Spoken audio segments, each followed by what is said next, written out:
Does Bill Gates regret the divorce? I'm going to go through some analysis in this video.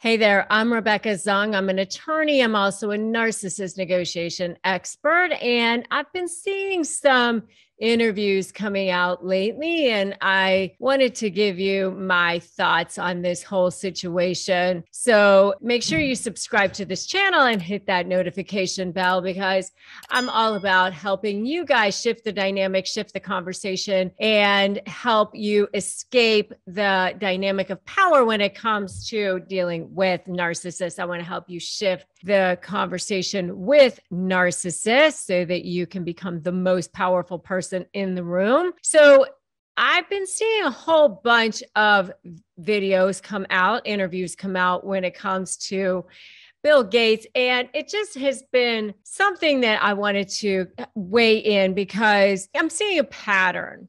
And I see this so often when it comes to people who tend to have these big personalities, narcissistic types of personalities. You know, what happens is they get really, really full of themselves. They think they've got everything. They feel on top of the world. They feel like they can do whatever the hell they want. Then their world kind of comes crashing down. And they realize, oh, you know what? I can't do whatever it is that I want. And then they realize that maybe I wanted it the way that it was, but they can't get that back anymore. And then they regret.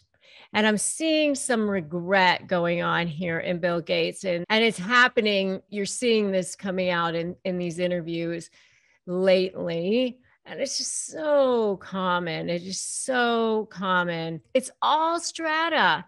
And here we have this massive, huge billionaire, but it's too late. Too bad. Too bad. So sad. You know, Melinda's moved on. But here's what I've been seeing lately. And, it's playing out in the news. Last year, this big, huge divorce was announced, and everybody was so shocked by it because they seemed to have this great marriage. They were together on all of these things. They were doing these great things for the world. They had their foundation. They were going to Africa and had built this life together. They had these kids, and it was announced that they were going to be getting a divorce. And here it comes out, all this news that he, of course, had been unfaithful, right? So she does this interview not that long ago with Gayle King, where she says, I couldn't trust what we had. By the way, I did some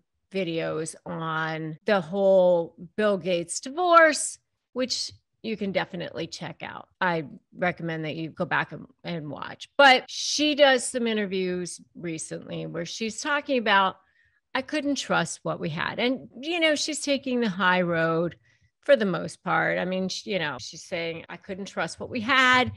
And Gayle's pressing her for some details on certain things, details about the fact that he was unfaithful, asked specifically about liaisons and ties with Jeffrey Epstein. She said, I'm going to have you ask him more specifically about that. But she does go on to say, I didn't like the guy. I didn't like him from the time that I met him. He seemed pretty creepy to me. He ended up talking to the guy and having a relationship with him anyway. So that's that. But I told him how I felt about him.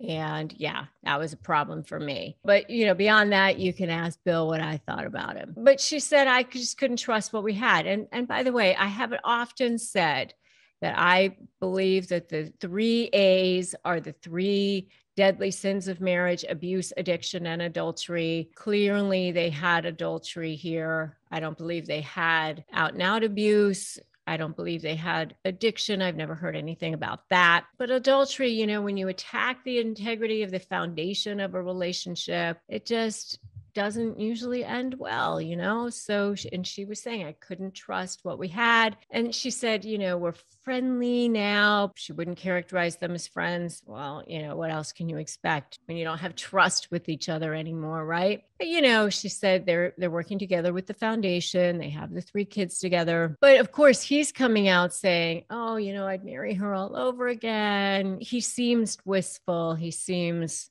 regretful. He does. He's in these interviews now talking about how, geez, he seems to regret his behavior. I've seen him in a few interviews talking about how it seems like he wishes that I wish I wouldn't have acted the way I had. And he is talking about how he wishes he hadn't spent as much time with Jeffrey Epstein. He regrets his relationship with him. He regrets not having taken Melinda's advice. He did say in a recent interview that he was trying to raise money for some of his charities, and that's why he continued to spend time with him. And he wishes that he had taken Melinda's advice. But one of the things that I thought was telling is that somebody said to him, how do you feel when you hear things like Melinda was on the floor crying and that she was an emotional wreck? And he responds by saying things like, we're not married anymore and we've all pivoted. And he doesn't really address that. It's like he's not a guy who's in touch with emotions. He's a guy who wants to talk about pandemics and germs and science and that sort of thing. He's clearly very uncomfortable talking about emotions and that he caused pain and things like that.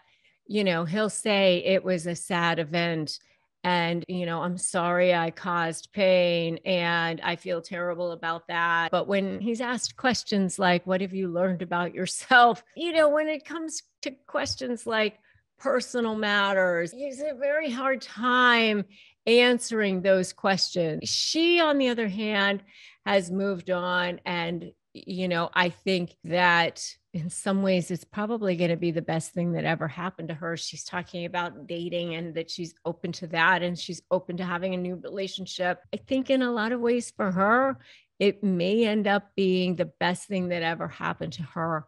For him, I think it is going to be the biggest thing that he regrets. I think it will be something that he ends up definitely regretting.